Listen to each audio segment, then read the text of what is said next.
बिस्मिल्लाहिर्रहमानिर्रहीम, अस्सलाम वालेकुम नाजरीन। मुझसे बहुत से लोग सवाल करते हैं और अक्सर जितनी भी मेरी वीडियोस हैं उनके अगर कमेंट्स में मैं देखूं तो लिखा आता है कि खान साहब आप तो पुलिस ऑफिसर थे, आप तो बड़े दबंग होते थे, तो आपने ये कौन सी फील्ड अख्तियार की, आप यूट्यूबर बन गए, आपने अपना चैनल बना लिया, उसके बाद आपने अपना फेसबुक पेज बना लिया, तो ये तब्दीली कैसे आई और आपको ख्याल कैसे आया?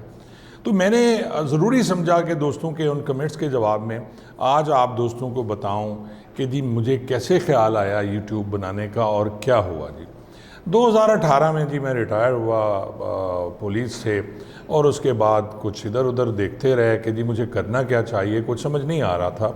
वकालत मैंने की हुई थी, वो तो एक एम था कि जी मैंने वकील बनना है और प्रैक्टिस करनी है, लेकिन साथ साथ मुझे वो जो मैंने जासूसी नावल पढ़े, जो कहानियाँ पढ़ी, वो ख़यालात सारे आना शुरू हो गए कि मैं उनको भी देखूं। फिर मैंने एक कॉलम लिखा, कुछ स्टोरीज़ लिखनी शुरू कर दी और दोस्तों ने उसे बड़ा अप्रिशिएट किया।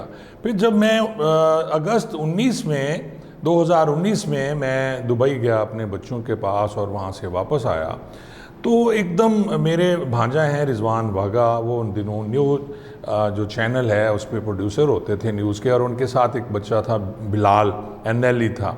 तो उनसे मैंने डिस्कस किया रिजवान से कि यार क्यों ना हम कुछ मैं करना चाह रहा हूँ। तो रिजवान ने मशवरा दिया कि मामू आप यूट्यूब चैनल बना लें, तो आप उस पर पुलिस रिफॉर्म्स की बातें करेंगे, आप जुडिशल रिफॉर्म्स की बात करेंगे तो लोग आपको देखेंगे।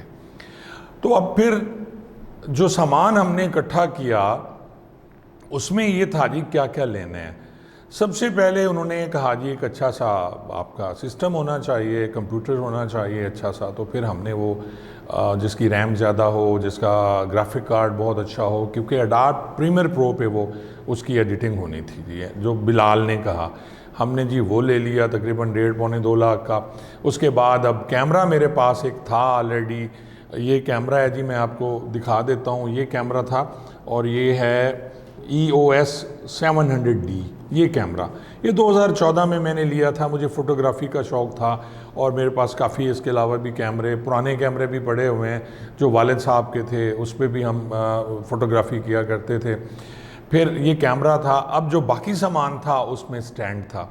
अब जो स्टैंड जिसे ट्राईपॉड कहते हैं इसको लगाने के लिए, तो वो एक 1500 का मैंने मुल्तान से लिया था, लेकिन वो इतना मजबूत नहीं था।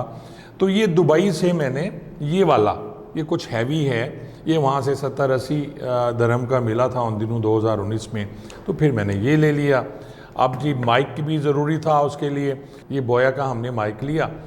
मुझे ये बताया गया कि जी ग्रीन स्क्रीन भी एक होती है जिस पे ये वीडियो जितनी बनती हैं उसके पीछे जो आपका कंटेंट चल रहा होता है, जो वीडियो चल रही होती है वो आपकी बैक पे चल रही होती है।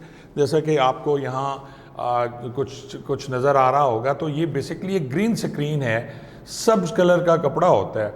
और बाद में जब मैंने ग्रीन स्क्रीन को पढ़ा तो उस पर पता चला कि जी दुनिया में जितनी भी वीडियोस बनती हैं, फिल्में बनती हैं, बड़ी बड़ी सिनेमा पे हम देखते हैं, टाइटैनिक है या कुछ इस टाइप की फिल्में हैं, उस पे भी ग्रीन स्क्रीन का इस्तेमाल किया गया है। और पहले ये होता था कि ब्लू कलर का कपड़ा यूज़ किया जाता था, बाद में ये ग्रीन स्क्रीन, और इसको क्रोमा कहते हैं जी। क्रोमा एडिटिंग में अगर इसको वो क्रोमा काटना कहते हैं, अगर वो हो जाए और प्रॉपरली हो तो फिर उस पर आप कुछ भी लगा सकते हैं।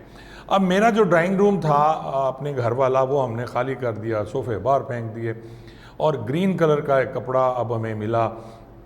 ये मैं आपको दिखाऊंगा जिस पे हमने पहली वीडियो बनाई, वो हमने कपड़ा लगाया। अब कपड़ा लगाने के बाद सबसे बड़ा मसला लाइटिंग का था जी। अब लाइटिंग हमने एक ऊपर लगाई, एक लाइट और हमने ली, वो लगाई, और उसके बाद शेडो बनता था, बैक पे शेडो आता था। अब वो साया जो है वो क्रोमा या ग्रीन स्क्रीन पे ठीक नहीं हो सकता था। अब उसका फिर हल हमने ये निकाला कि जी कुछ दूर की अपनी सिटिंग जो है वो 3-4 फुट के फासले पे, 5 फुट के फासले पे दीवार से ले आए, और उसके बाद हमने वहाँ वीडियो बनाई। साया हल्का हो गया लेकिन आता ज़रूर था, और उससे फिर हमने जी ये सारा अपनी पहली वीडियो बनाई। और उसकी वीडियो को मैं आपको एक झलक भी दिखाऊंगा। जो पहली वीडियो थी कमाल बनाई बिलाल ने, बड़ा प्रोफेशनल बच्चा था वो। बाद में एक एक्सीडेंट हुआ था मोटरसाइकिल का, उसमें उसकी डेथ हो गई।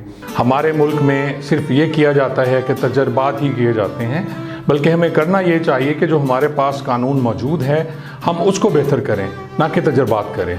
मैंने खुद फिर एडिटिंग भी सीखी और यूट्यूब जिंदाबाद जी। आपने जो कुछ भी देखना हो आप यूट्यूब पे क्लिक करें कि हाउ टू सर्च, उसमें जाएं और आप लिखें कि जी मैंने क्रोमा का एडिटिंग कैसे करनी है, मैंने लाइटिंग को देखना है। लाइटिंग में ये है कि की लाइट है, फिन लाइट है, बैक लाइट है, शोल्डर्स में लाइट कैसे कटती है। तो ये सारी चीज़ें वो उसमें शामिल हुई और अल्हम्दुलिल्लाह आज मेरा अपना स्टूडियो है और हम बेहतर तरीके से वीडियो बनाते हैं। और ये थी जी मेरी जो पहली वीडियो और मेरा पहला व्लॉग जो मैंने बनाया, उसके बारे में मैंने आपको बताया कि किस तरह की मुश्किलात थी। जो नए मेरे यूट्यूबर भाई हैं, बच्चे हैं, उनसे मैं यही कहूँगा अच्छा कंटेंट बनाएं, फजूल कंटेंट ना बनाएं। अगर आप अच्छा कंटेंट बनाते हैं और उस पर मेहनत करते हैं और मुसलसल करते रहते हैं तो आपका यूट्यूब चैनल एक दिन कामयाब हो सकता है। शुक्रिया।